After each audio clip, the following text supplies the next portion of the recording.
Woods is little more than a shadow. It has exceptionally large shoulders and walks like a heavy, muscled beast, leaving giant footprints.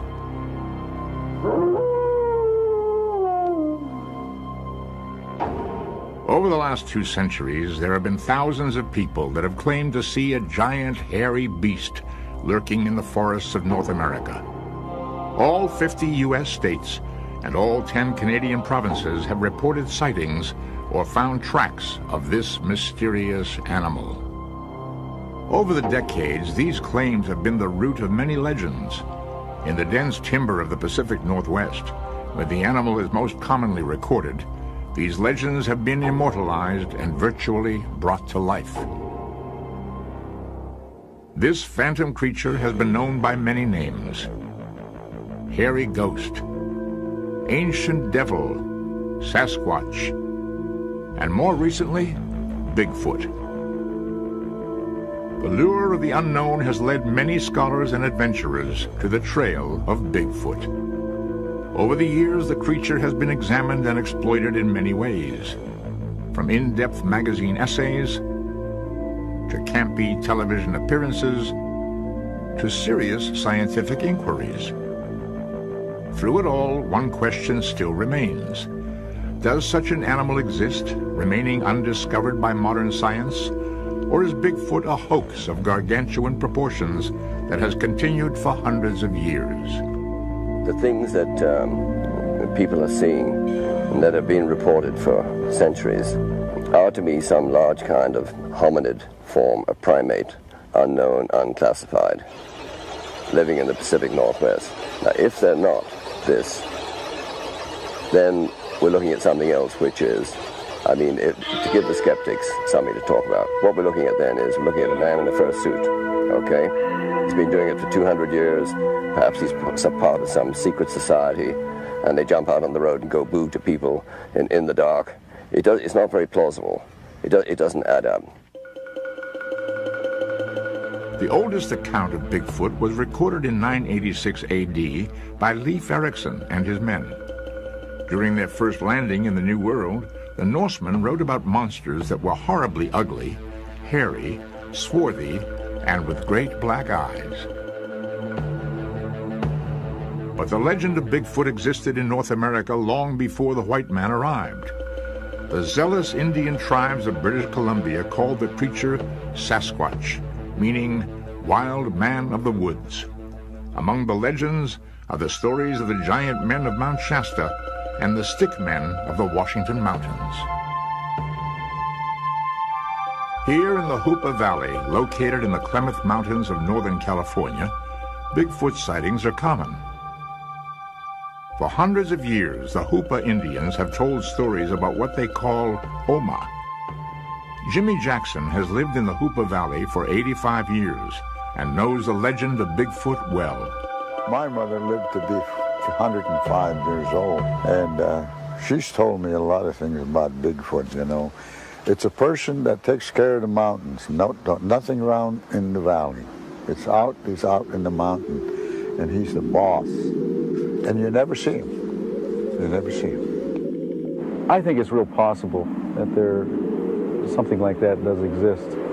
All the legends, the Hoopa legends, seem to me to be based on some incidents and happenings. The Hoopa word for Bigfoot means boss of the woods, so it had to be something pretty domineering. This is the Columbia River in Oregon. Native Americans lived along this river and relied on it for their survival. Along its banks, archaeologists have uncovered mysterious carvings of what could be a Sasquatch. The heads are just under human size and are carved to represent what is clearly a monkey or ape-like face. The prehistoric natives that carved the heads had a knowledge of what an ape's face looked like. How they gained that knowledge remains a mystery to modern science. Why would people be interested in making a carving of something that they've never seen? Well, I mean, we have imaginative things, but they're obviously imaginative. They don't have a series of traits that seem to fit other descriptions. Why are all the descriptions of Sasquatch the same? Probably because they've seen Sasquatch. We believe that it's the spiritual leaders, certain people are called on to do that type of artwork, that type of drawing, or make that kind of a statement, say 15,000 years ago. Along with the stone carvings, the Native Americans in this area produced other unexplained mysteries. This one basket interests me a lot because of all the Klickitat baskets I've seen, this has a creature on it that is just you cannot explain. There are women, there are horses, but still there is this figure and it's repeated around the basket. You know, who knows, maybe it's Sasquatch. As pioneers headed west, more and more sightings of Bigfoot were recorded by white men. In 1840, E. Walker, a missionary to the Spokane Indians in Washington, wrote a fascinating letter. Walker describes a race of giants that live in the mountains. They hunt and do all their work at night. They frequently come in the night and steal their salmon from their nets and eat them raw. But the people are awake. They always know when they are coming very near by their strong smell, which is most intolerable. E. Walker. In 1884, near the town of Yale, British Columbia, a strange creature was captured that some called a young Bigfoot. Nicknamed the Jacko by his captors, it was said to be something of a gorilla type, standing about 4 feet 7 inches in height and weighing 127 pounds. Mysteriously, Jacko disappeared from a transport train and was never seen again. Even a United States president was captivated by the Bigfoot mystique. President Teddy Roosevelt, an avid big game hunter, wrote in his book, The Wilderness Hunter, about a very strange animal. He described the beast as walking on 2 feet and uttering harsh, sinister sounds. Some believe the president went to his grave convinced that the mythical creature truly existed. However, it wasn't until 1958 that Bigfoot gained worldwide recognition.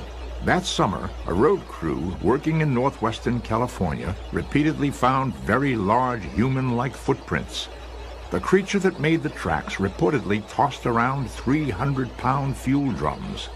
The work crew nicknamed the nightcrawler Bigfoot. Foreman Jerry Toole made a cast of one of the tracks. The resulting Humboldt Times newspaper story was picked up by the AP Newswire, and Bigfoot was famous. In 1967, Bigfoot hunter Roger Patterson went on an expedition in Northern California to search for the creature. He returned with evidence that shocked the world.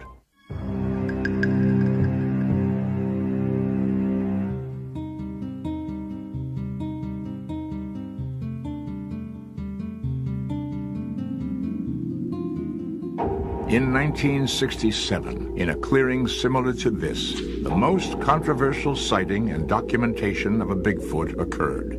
On October 20th of that year, Roger Patterson and Robert Gimlin were in the area searching for Bigfoot evidence.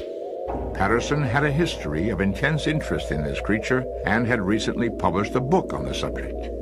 Armed with a small movie camera, the two were on horseback when they rode around a large obstacle in the creek bed and spotted what they thought was a Sasquatch.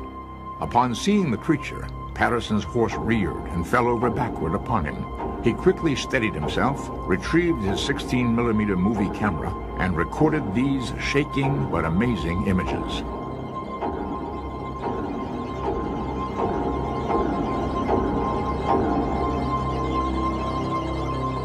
The resulting 952 frames of color film are the most viable evidence of Sasquatch's existence ever recorded. Its appearance was just a large humanoid creature walking like a human being. When we came upon the creature, it was standing still by the creek. It immediately turned around and started to walk away. There is no way that this could ever be falsified or any man could be in a suit because of the movement of the muscle underneath the hair. If the creature Roger Patterson claimed to film does in fact inhabit the dark forest of North America, what is it? Is it an elaborate hoax, the missing link, or a species that has yet to be discovered? We have an awful lot of evidence that is taken to indicate that there is a large bipedal animal out there. Grover Krantz is a professor of anthropology at Washington State University. He has been studying Bigfoot for over 20 years and is a world authority on cryptozoology, the study of hidden animals. If this thing is real, this is extremely pertinent to my field. So I would be very unscientific to simply ignore something like this.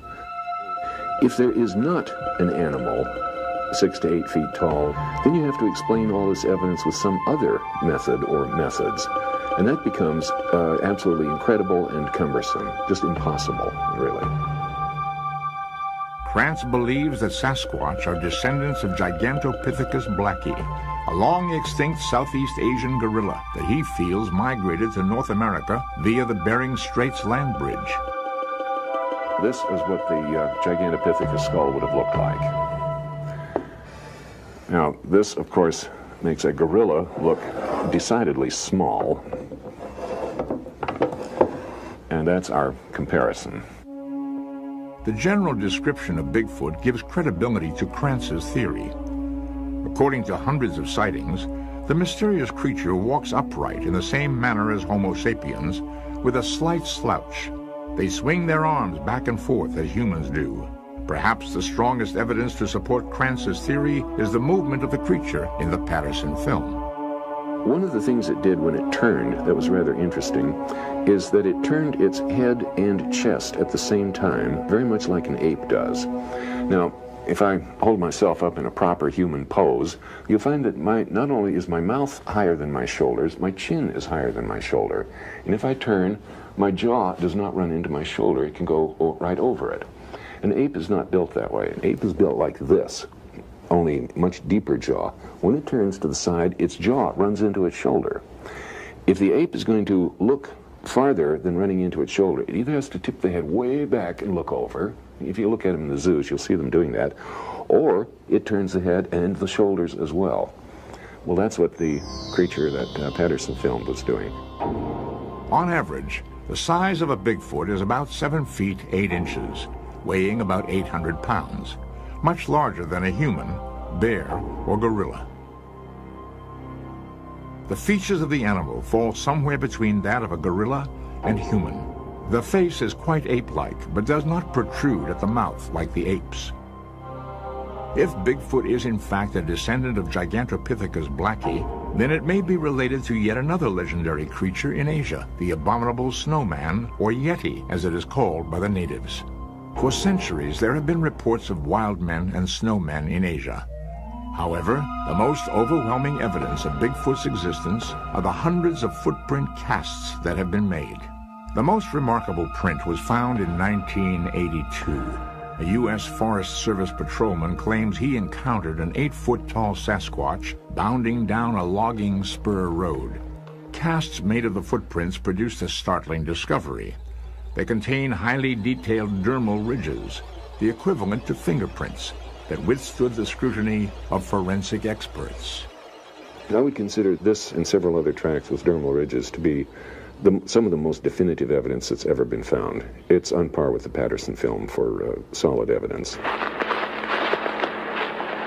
Unusual hair is another type of evidence that is sometimes found after a Bigfoot sighting.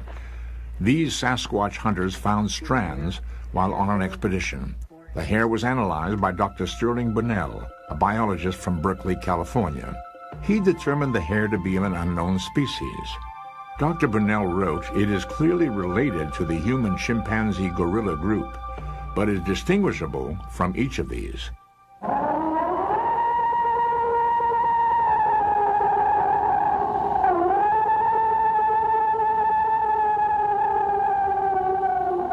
The sound you hear is what some experts claim to be a Bigfoot scream, recorded in the state of Washington by a group of campers in 1971. It is regarded as the highest quality audio of the creature ever captured. This rare tape recording was analyzed at the International Center for Gibbon Studies in Southern California. The gibbon has a territorial call announcing to its neighboring gibbons where they reside, and this is the area that their food is in and that they live in. That one sounds more realistic of a hominid's territorial call to me. It's a possibility it could be made by a human, or it could be of a hominid, an ancestor of a human. So it's a possibility it is realistic. According to Alan Mutnick's findings, these gibbons may be related to a hidden creature that stalks the forests of Northern America. Photographs are another form of evidence that is used to document a Bigfoot sighting. The following pictures were taken by various amateur photographers, each claiming to have captured an image of Sasquatch.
Chris, give me a call. 352-7000 or 1-800-BIGFOOT.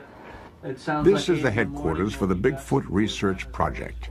Working under the auspices of the Academy of Applied Science of Concord, New Hampshire, the project is presently undertaking a 5-year study of the Bigfoot phenomena in the Pacific Northwest. The primary objective of the research project is detection, contact, and communication. The project is gathering all existing information on Bigfoot, from historical reports dating back into the 1700s to recent claims of sightings and footprints. What makes this new search so exciting is that it's the first project to use sophisticated computers and high-grade sensor equipment in an effort to locate the mysterious creature.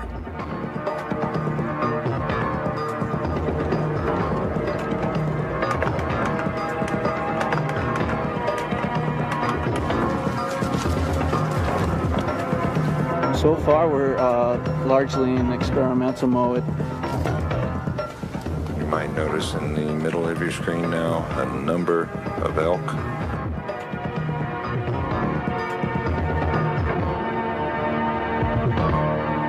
Our project is what we call a benign project. It's like some of the projects with whales and dolphins. Louder than that, much louder. Peter Byrne is no stranger to Bigfoot. Once a big game hunter, he has spent the last 30 years trying to prove the existence of Sasquatch. One of his expeditions lasted 10 years in the icy Himalayan mountains of Nepal, searching for the Yeti. We're against the idea of shooting one of these things. We think that would be criminal and quite wasteful to shoot it to prove that it exists. But we're dealing with an upright walking form, something that walks on 2 legs, and we're the only creatures on the face of the earth that walk on 2 legs. All of the apes are quadrupeds, they're knuckle walkers. And then people who've seen these things, who've looked at them with telescopic sights, with binoculars, have always said the same thing. It was a human face. It was a strangely human face. The sighting we had on the 10th of this month, the young couple involved, they both said that. The face was strangely human. It wasn't an ape face, it wasn't a gorilla. We might be dealing with an extremely primitive form of human being. And so to shoot one of these things, to attempt to shoot one, I think is very wrong. Today, Peter Byrne is concentrating his efforts solely on trying to locate Bigfoot. In the past year, he's received information on over 400 sightings. Using the data he's collected, Byrne has charted the number of Bigfoot encounters during the past 100 years. We're gathering all of the evidence. We're putting it into a computer. What we're looking for is patterns. One day, perhaps 6 months from now, perhaps a year from now, when we have those patterns, we'll start to work on them with our technology and the technology that's available to us. By examining all of the data, Peter hopes to discover some type of a pattern in the sightings. For example, some believe that the creature migrates. They said that it comes from California and walks up to Canada. They come up, like, they migrate, walk, and that's why they're seen so many different places, you know. And that's what I heard from my father. We've heard of the possibility of migration, yes, and we support that possibility. But we look upon it as, right now, as a nomadic form of migration. We don't know how it relates. We don't know how it relates to seasons. We don't know how it relates to food supply. This is what we hope our computer will tell us. While migrating, the Sasquatch could live off the abundant supply of food that the Pacific Northwest offers. Wild berries are considered by many Bigfoot researchers to be the staple of the creature's diet. During spawning season, many of the rivers overflow with salmon, which the Bigfoot is also reported to eat. This photo captures an image of what some scientists claim to be a nest used by a migrating Bigfoot. Traveling in small groups, the animal is believed to have a complex social order. We have an awful lot of bits of information about the social relationships among the Sasquatches. The best view now is that they live in small groups of one male and 3, 4, sometimes 5 females, and that this is the breeding community. Then as they have offspring, the young females grow up and replace the adult females as they are dying. The young males grow up and they are driven out of the group by the adult, who will tolerate no competition. So then these young males, I call them rogue males, will then just wander the countryside in suitable environments, growing up, getting stronger, looking for another social group where they can perhaps have a conflict with the dominant male there and hopefully take over. Now, as to the total population, I've worried about this a good many times, and I'm making now a flying guess that there's, in the Pacific Northwest of the U.S. and adjacent Canada, somewhere in the ballpark of 2,000 of them. How does he know this? How does he know they have a social grouping? How does he know that they have any more intelligence than a grizzly bear, or any more intelligence than a coyote, or any of the bears? While skeptics do exist, Peter Byrne and others believe there is already enough viable evidence to support Bigfoot's existence. In 1961, Byrne, responding to a Bigfoot sighting, took a photo of a large footprint on a road in Bluff Creek. 6 years later, at the same location, Roger Patterson shot his famous film. We have this picture of a footprint from Bluff Creek in 1960, and it's a 14.5-inch footprint. And about 6 months ago I was looking at it, and I was looking at some pictures of footprints in Dr. Grover Kranz's book, and this looked very similar to one of them. So I sent it to him and I said, do you think this is actually the same as one of the footprints in your book? And the footprints in his book were photographs of plaster casts of the 1967 film Creature. He called me and said he was 99% certain that they were identical. And the interesting thing about this is that what we have is a photograph of a footprint made by the creature in that film 7 years before it was photographed. And I think that's very significant. But I've been all over through there, and there's something up there that ain't no bear that's big enough to pick up 200-300-pound pieces of logs and move them without claw marks. On the day when our cameras were visiting with Peter Byrne and his staff, a phone call came in from a person claiming to have had a sighting. Without missing a beat, Byrne and his assistant immediately investigate.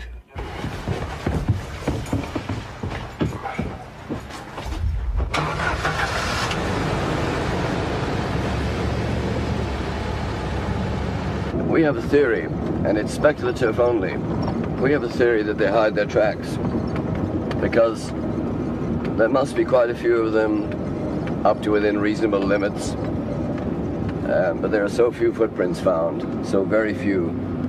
So we think that it's a possibility they might know enough to know that the one sign they can leave behind them that will lead a man to them, a man with a gun perhaps, is footprints, and so they don't make any. He might spend a little time, but he always is able to identify.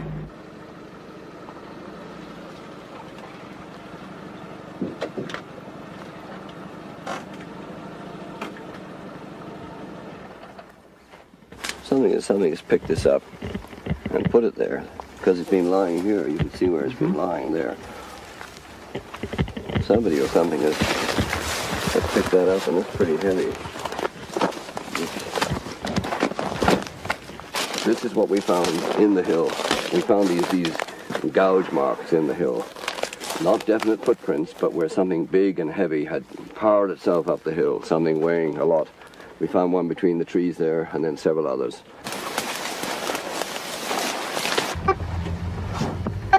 Yeah, Mobile 1 to base. Base, go ahead.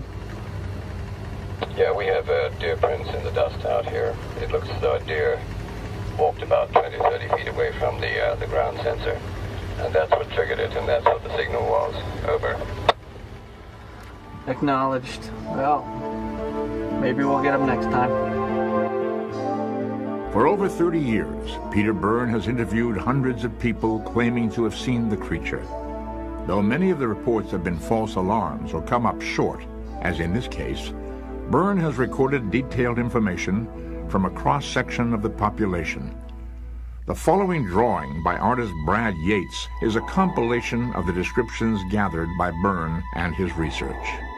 Its appearance was just a large humanoid creature walking like a human being.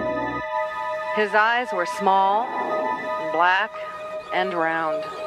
And this big black object was walking away from me, walking into the timber. None of his hair, even on his neck, was longer than an inch. I would say at least 6 feet tall and around 500-600 pounds probably.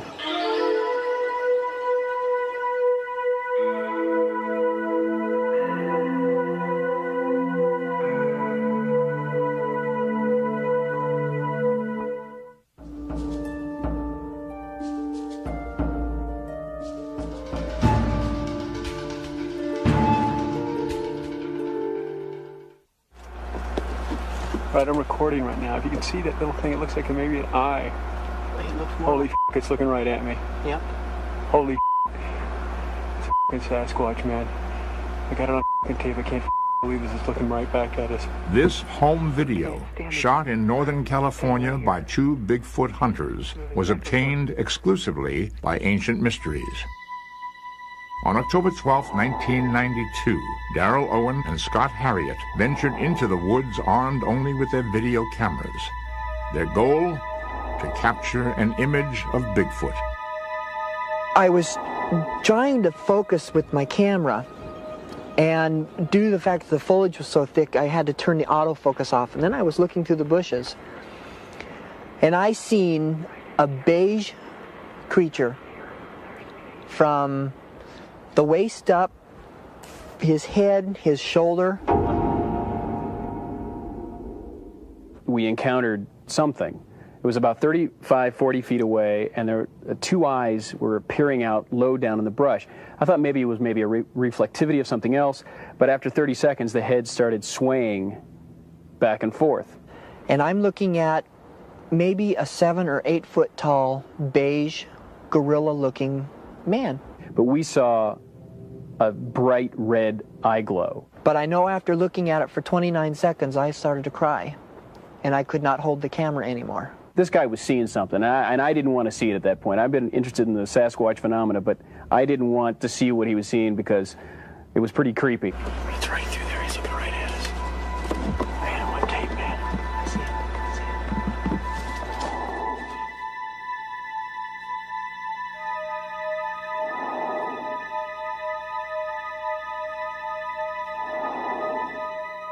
After shooting the video, Darrell Owen had his tape professionally enhanced. These laser copies are the result. And this is her kneecaps and her legs and her toes. And then on this picture, you can't see the eyes, but the eyes are right here. And then on this one, with her knees this way, you can see her toes are right here. Even with this new evidence, most scientists are still skeptical about Bigfoot's existence. The idea that they do exist cannot withstand scientific inquiry. Let's call them UWOs, unidentified walking objects, or unidentified swimming objects, or unidentified flying objects. I don't know what they are. We all see things that sometimes are really not there. I have experienced it myself, being a woodsman for many, many years in the mountains, in very primitive country. And I have seen things that startle me, and I don't know what they really are. Some people are a little bit over-eager and over-interpret what they see. And if they're thinking Sasquatches and they see something that isn't, they may interpret it as a Sasquatch. People tend to see what they want to see. To find out exactly what Darrell Owen and Scott Harriet saw on the afternoon of October 12, 1992, the Ancient Mysteries production team took the videotape to Fleet Street Pictures, a commercial post-production facility located in Santa Monica, California. Using sophisticated video equipment, the Fleet Street editors were able to manipulate and expand the images.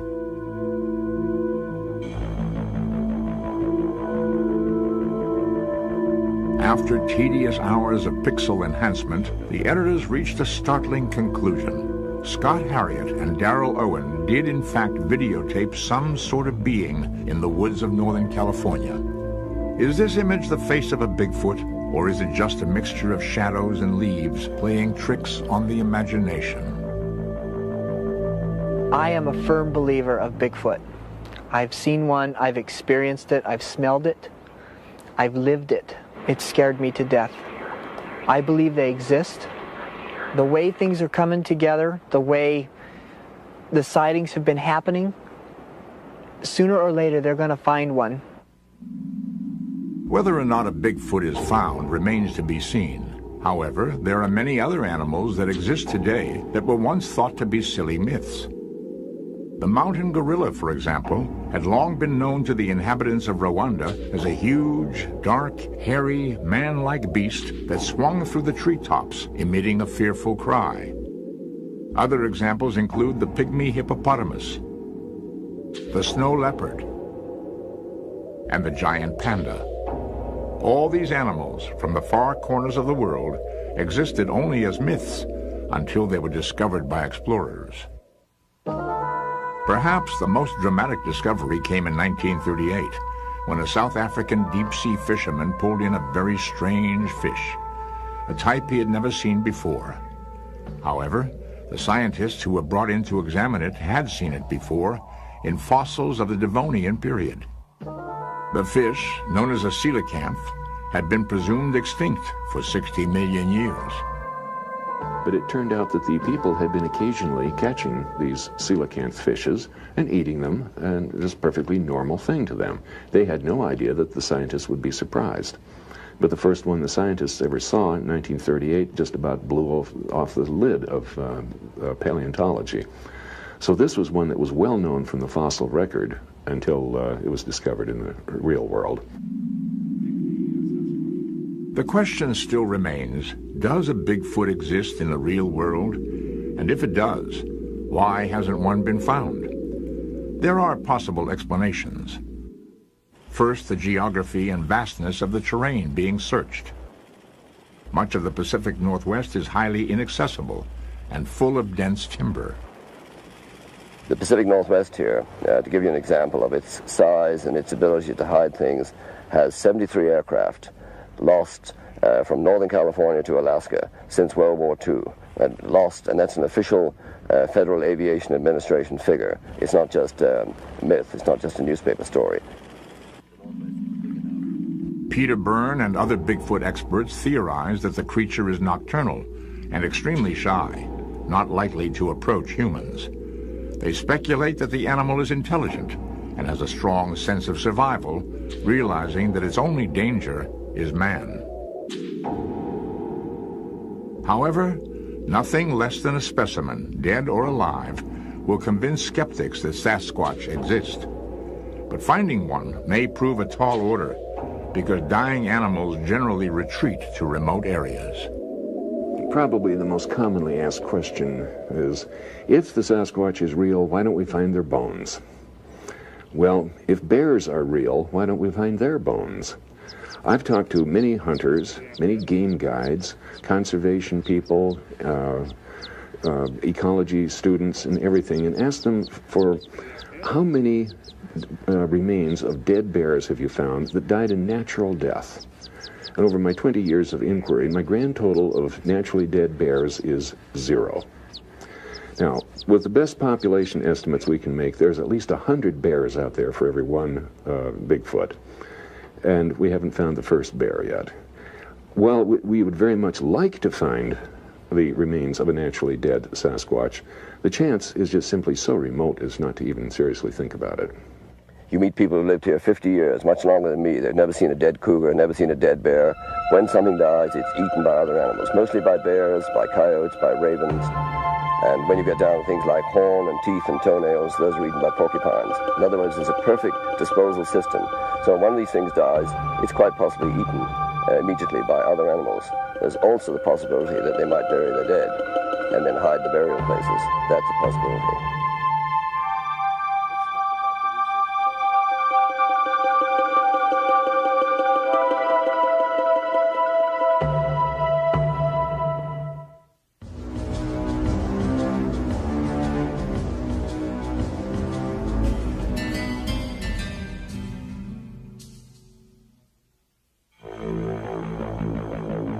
Welcome to the town that is called the gateway to Bigfoot country, Willow Creek, California. More sightings have been reported in this small community than anywhere in the world. Al Hodgson is the owner of the local hardware store and has been studying Bigfoot for over 30 years. Al remembers well the first time he found a footprint. I found a track quite a ways back in the creek. I mean, I had to go through brush and everything else to get there. And here I find a little bend in the creek like this, and water's here and water's over here. And what he's done, he stepped on this little peninsula out in here, sand peninsula, and there's one single track there, very old. There's pine needles and everything in it, but very clearly a Bigfoot track. And that pretty much convinced me that, hey, maybe there is something going on here. In 1976, at this bus stop just outside of Willow Creek, Jason and Jeff Omby found an amazing 18-inch long footprint in the mud. A cast of the print was made by the boy's aunt, Deborah Jones. It looked like something big had gone through this perfect mud puddle just like that and went right onto the pavement. And the mud puddle itself was semi-dried up, but just enough to take a 18-inch cast, about 3 inches deep. Some people accuse the kids of making it themselves, but they couldn't because it was about 3.5 inches in the ground, that footprint. There was no way that they could have made that footprint.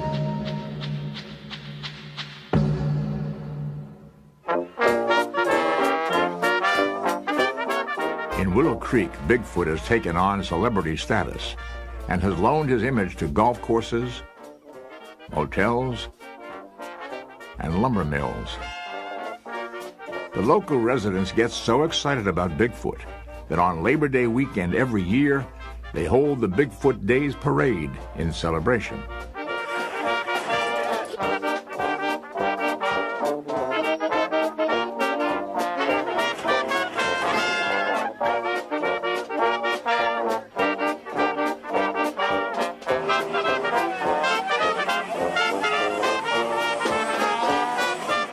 Residents of Willow Creek all have their own opinion on the reality of Bigfoot's existence. I've never seen any sign of him and hope I don't. You can't really see whether I believe him or not. I'd have to see it, but I won't say that I don't. And by golly, old Bigfoot come along and lifted the vehicle back up on the road, and we got back to Arcata. I saw him going behind some trees, so we ran home. Sure, we believe in Bigfoot, but he's just Elvis in a furry suit. Bigfoot mania is not just limited to Willow Creek.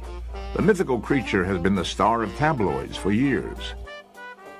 Sasquatch also appeared in an episode of the television series The $6 Million Man. Bigfoot has starred in his own movie, Harry and the Hendersons. While the commercialization of Bigfoot is often done in a light-hearted manner, for some it's serious business. In Skamania County, Washington, hunting Bigfoot is actually a crime. In 1969, following an outbreak of Sasquatch sightings and footprint discoveries, the Board of County Commissioners passed the world's first Sasquatch Protection Ordinance. Killing a Bigfoot in Skamania carries a $10,000 fine and 5 years in prison.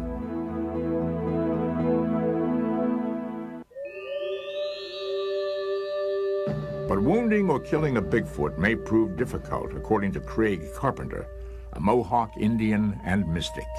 He is a spirit, and he can materialize or dematerialize at will. And he does it. There's much testimony to that. People have shot him. He'd scream and holler and fall down. They try to follow the blood trail peters out. After a while, even the tracks peter out. He just dematerializes. There's reports, reliable reports, of him walking in the wintertime on a snowy field. In the middle of the field, his tracks just disappear. So it's a super magic man. There's nobody more magical than Bigfoot that I know of. With all of the evidence presented, it's hard for many not to believe that there's something out there. Thousands of eyewitness accounts, hair samples, and footprints, and video footage are hard to ignore. Is Bigfoot an elaborate hoax, or the product of overactive imaginations? Or does an unidentified primate exist and yet remain undiscovered by modern science? If we find one that's going to really turn anthropology upside down. I wish they were there. If they were there, I wish we'd leave them alone. I wish we wouldn't study them and put them in jars and museums and look at them. They exist. They're going to be here for a lot longer after we're gone. And to the disbelievers, there's going to be rather a large, hairy surprise one day when somebody finds one. I think in all probability, though he cannot say absolutely for certain, that there was a Sasquatch 35 feet, 40 feet away from us. It's either a man in a fursuit, it's either mass hallucination of some kind, or else I think it's an unknown primate. I don't know. I couldn't tell you whether he is a live man or what he is, I don't know. But to us, he's a boss of the mountain. He's a boss of the mountain.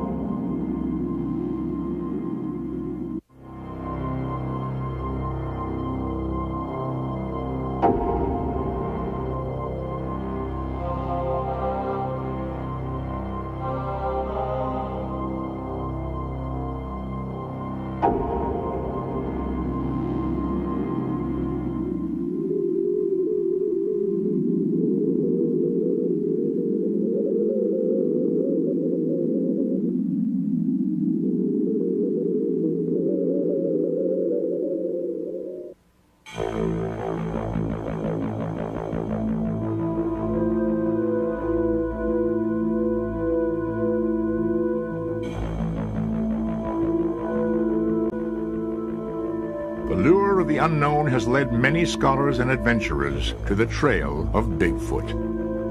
Over the years, the creature has been examined and exploited in many ways, from in-depth magazine essays to campy television appearances to serious scientific inquiries.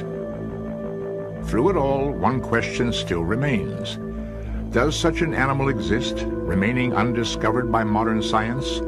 Or is Bigfoot a hoax of gargantuan proportions that has continued for hundreds of years?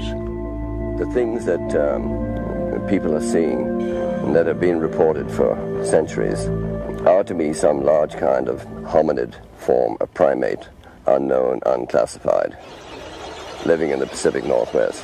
Now, if they're not this, then we're looking at something else, which is, to give the skeptics something to talk about, what we're looking at then is we're looking at a man in a fursuit Okay. On it for their survival.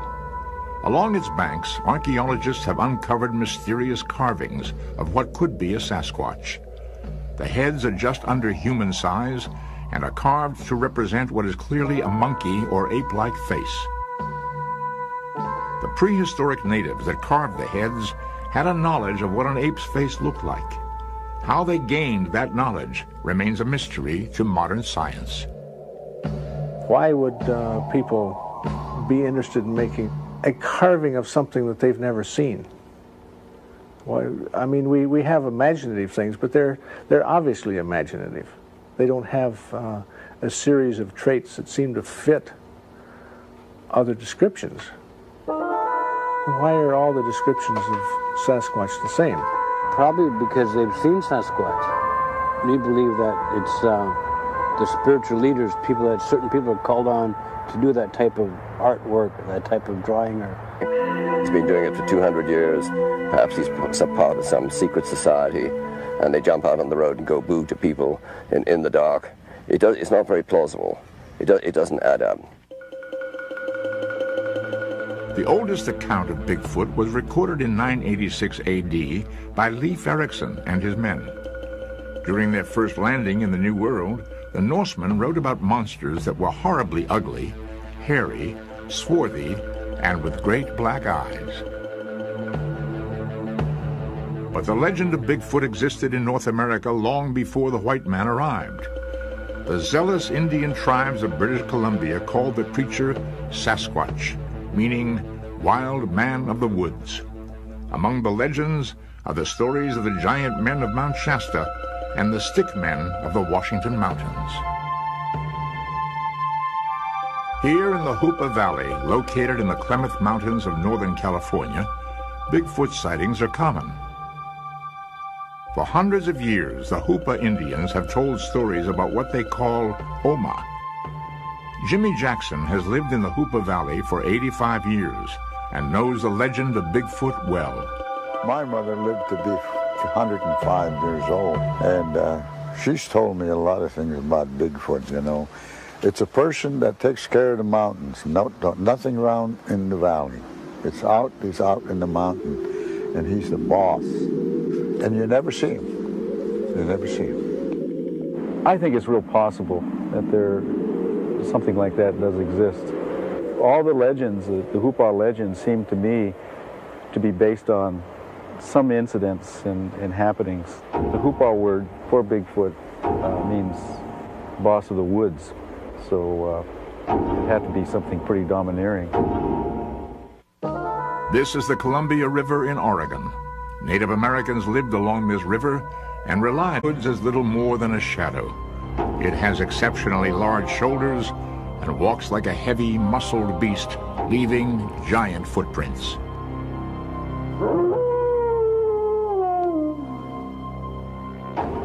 Over the last 2 centuries, there have been thousands of people that have claimed to see a giant, hairy beast lurking in the forests of North America.